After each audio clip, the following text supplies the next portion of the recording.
अस्सलाम वालेकुम, उम्मीद है सब खैरियत से होंगे। Welcome back to another video. आज की वीडियो उन दोस्तों के लिए जो ऑस्ट्रेलिया में रहते हैं और अपने वालिदैन का वीज़ा अप्लाई करना चाहते हैं और परेशान हैं कि उनकी एप्लीकेशन सक्सेसफुल होगी या नहीं। इस वीडियो में हम उन पॉइंट्स से बात करेंगे कि अगर उन पॉइंट्स को हम अपनी एप्लीकेशन में डाल दें तो हमारी एप्लीकेशन 99% तक सक्सेसफुली प्रोसेस हो सकती है। तो सबसे पहले ये इन्फॉर्मेशन जानना ज़रूरी है कि आपका वीज़ा सब क्लास 600 कैटेगरी में लाया करेगा। इसका स्टे अप टू 12 मंथ्स तक हो सकता है। इस एप्लीकेशन की कॉस्ट $190 होती है और प्रोसेसिंग टाइम 3 to 4 वीक्स का होता है। डॉक्यूमेंट्स की बात करें तो सबसे पहले बेसिक डॉक्यूमेंट्स की बात करेंगे, जिसमें आपका ID card, passport, ID card size picture और एसओपी आते हैं। SOP means statement of purpose, जिसमें आप लिखते हो कि आप किस वजह से अपने वालिदैन को ऑस्ट्रेलिया में बुला रहे हो। एसओपी एक ऐसा डॉक्यूमेंट होता है जिसमें लिखा हुआ एक एक लफ्ज़ आपकी एप्लीकेशन को स्ट्रॉन्ग बना सकता है। एसओपी पे हम बात बाद में करेंगे, लेकिन उससे पहले हम बात करेंगे reason of travelling. Reason of travelling को मैंने 2 हिस्सों में डिवाइड किया है। Number 1 is tourism and number 2 is taking care of someone such as your daughter, your daughter-in-law, your grandchild, and could be anyone because of some medical reason, because they could be pregnant or any reason could be possible. Reason of travel जानने के बाद आपने ये decide करना है कि ये travel sponsor कौन कर रहा है। It could be applicant himself और it could be the host जिसके पास आप आ रहे हो, वो भी आपको स्पॉन्सर कर सकता है। चाहे आपके वालिदैन तमाम एक्सपेंसेस उठा रहे हैं या आप खुद तमाम एक्सपेंसेस उनके उठा रहे हो, तो आपको फाइनेंशियल में कुछ बातों का ख्याल रखना होगा। जैसे कि आपको कुछ डॉक्यूमेंट्स इंक्लूड करने पड़ेंगे, जिसमें bank statement in Pakistan, bank statement in Australia, business document in Pakistan, property documents from Pakistan. So ये तमाम डॉक्यूमेंट्स हैं जो आपकी एप्लीकेशन को स्ट्रॉन्ग करते हैं। फाइनेंशियल्स में कुछ ऐसे डॉक्यूमेंट्स हैं जो आपकी एप्लीकेशन को स्ट्रॉन्ग बना सकते हैं। चाहे आप इस टूर को स्पॉन्सर कर रहे हो या आपके वालिदैन इस टूर को स्पॉन्सर कर रहे हैं, तो बैंक स्टेटमेंट पाकिस्तान का होना बहुत ज़रूरी है, जो आपके वालिदैन के नाम पे होगी और उसमें कुछ ना कुछ अमाउंट होनी चाहिए जो ये शो करा सके in case of any emergency आपके वालिदैन अपना ख्याल खुद रख सकते हैं। इसके बाद हम बात करेंगे बैंक स्टेटमेंट ऑस्ट्रेलिया। अगर ये टूर आप स्पॉन्सर कर रहे हो तो बैंक स्टेटमेंट ऑस्ट्रेलिया बहुत ज़रूरी है और ये कम से कम 25 to 30,000 ऑस्ट्रेलियन डॉलर्स होनी चाहिए, क्योंकि आपने ये शो कराना है कि आप उनके तमाम expenses from Pakistan to Australia to Pakistan bear कर सकते हो। इसके बाद हम बात करेंगे बिजनेस डॉक्यूमेंट्स इन पाकिस्तान। ये वो डॉक्यूमेंट्स हैं जो आपकी एप्लीकेशन को ज़्यादा स्ट्रॉन्ग कर सकते हैं। अगर आपके वालिदैन का कोई बिज़नेस है या बहन भाइयों का बिज़नेस है, तो आपको वो डॉक्यूमेंट शो कराने होंगे और उनको अपने वालिदैन के ट्रैवल के साथ रिलेट करना होगा। इसके बाद हम बात करेंगे प्रॉपर्टी डॉक्यूमेंट्स फ्रॉम पाकिस्तान। कोई भी ज़मीन, घर रेंट पे हो या चाहे आपके अपने नाम पे हो या अपने वालिदैन के नाम पे हो, वो आपको एप्लीकेशन में शो कराना होगा और ये शो कराना होगा कि आपके वालिदैन के पास ये तमाम प्रॉपर्टी है जिनका उन्हें ख्याल रखना है। अगर रीज़न ऑफ ट्रैवलिंग प्रेगनेंसी है तो यहाँ पे एक ऐसा डॉक्यूमेंट जो ऐड करना बहुत ज़रूरी है और उस डॉक्यूमेंट का नाम है लेटर फ्रॉम योर डॉक्टर। ये एक ऐसा लेटर है जो आप अपने डॉक्टर से रिक्वेस्ट करके ले सकते हो, जिसमें डॉक्टर ने डिक्लेयर किया होता है कि आपकी सिस्टर या आपकी वाइफ प्रेग्नेंट है और उनको अर्जेंट केयर की ज़रूरत है। और याद रखें, ये लेटर ऐड करना इंतहाई ज़रूरी है। इसके बाद हम एक ऐसी स्पेशल कैटेगरी की बात करेंगे जो आपकी एप्लीकेशन को ज़्यादा स्ट्रॉन्ग बना सकती है और इस कैटेगरी का नाम है reason of return to Pakistan. ये एक ऐसी स्टेटमेंट है जिसमें आप एप्लीकेशन में ये लिखते हो कि किस वजह से आपके वालिदैन ऑस्ट्रेलिया से पाकिस्तान वापस जाएंगे। ये कोई भी रीज़न हो सकती है, जैसा कि डिपेंडेंट ऑन योर पेरेंट्स।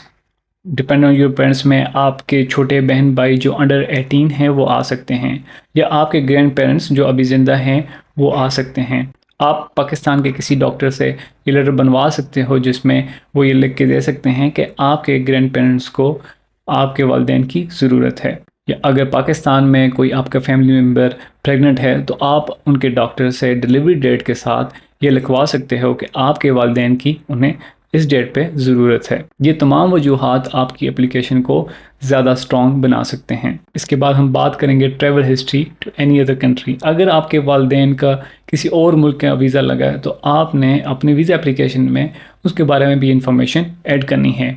ये आपकी एप्लीकेशन को ज़्यादा स्ट्रॉन्ग करने में हेल्पफुल हो सकता है। इसके बाद नेक्स्ट कैटेगरी है ट्रैवलिंग प्लान। आपने अपने वालिदैन को घुमाने फिराने के लिए एक ट्रैवलिंग प्लान शुरू से बना के रखना है, जिसमें आपने बताना है कि जब आपके वालिदैन यहाँ पे आएंगे और आपके पास टाइम होगा उन्हें घुमाने फिराने के लिए, तो आप किन किन जगहों पे जाएंगे। इसको सपोर्ट करने के लिए आप Airbnb और booking.com से जाके कुछ जगहों पे बुकिंग करा सकते हैं और वो as a supportive document use कर सकते हैं। अगर आपके वालिदैन का रीज़न ऑफ ट्रैवलिंग सच में टूरिज़म या टेकिंग केयर ऑफ समवन है, तो अभी मैं एक ऐसे डॉक्यूमेंट की बात करूंगा जो 99% लोगों को मालूम नहीं होता और ये सबसे ज़्यादा हेल्पफुल हो सकता है आपकी एप्लीकेशन को सक्सेसफुल बनाने में। और इस डॉक्यूमेंट का नाम है स्टैट्यूटरी डिक्लेरेशन। स्टैट्यूटरी डिक्लेरेशन एक ऐसी स्टेटमेंट है जिसमें आप ये लिखते हो कि अगर आपके पेरेंट्स ने वीज़ा कंडीशन को ब्रीच किया या ओवरस्टे किया तो आप इतना ज़्यादा फ़ाइन देने के बाउंड हो गए।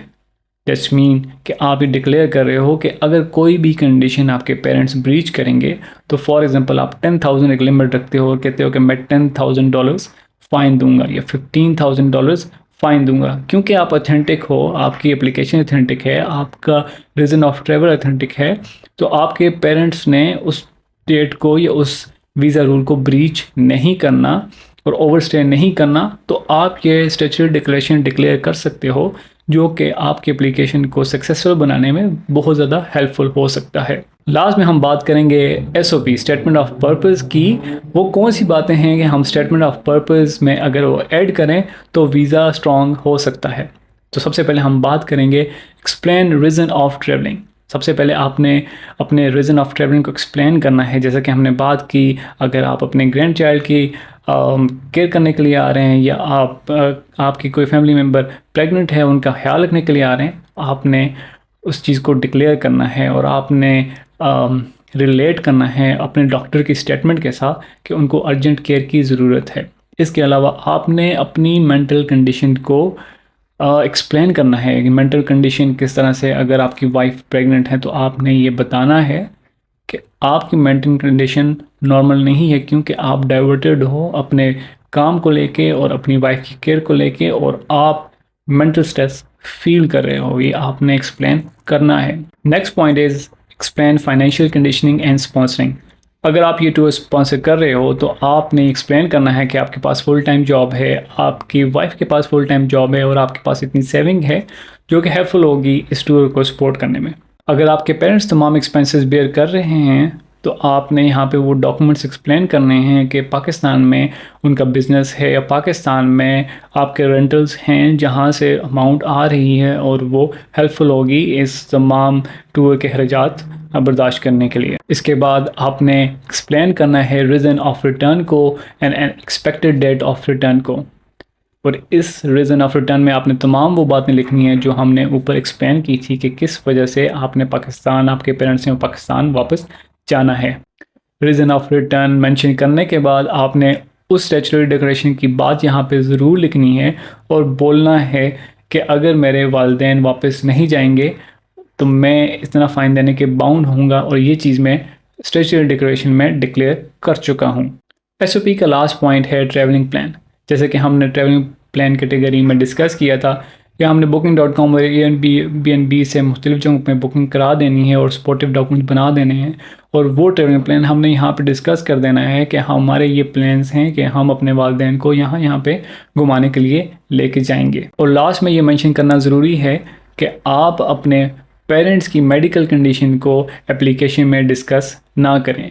अगर आपके पेरेंट्स को हार्ट डिजीज़ है या आपके पेरेंट्स को कोई और ऐसी डिजीज़ है तो आपने वो चीज़ अपनी एप्लीकेशन में डिस्कस, SOP में डिस्कस नहीं करनी, क्योंकि कोई भी ऐसी चीज़ ऐड करने से आपकी एप्लीकेशन नेगेटिव में जा सकती है। अभी तक हमने वो तमाम ऐसी चीज़ें डिस्कस कर ली हैं जिस चीज़ को फॉलो करते हुए मेरे पेरेंट्स का वीज़ा लगा था।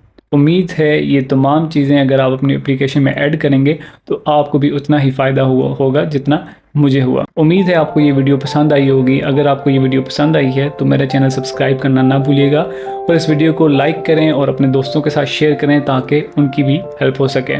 इसके साथ मुझे इजाज़त दीजिए। अल्लाह हाफिज़।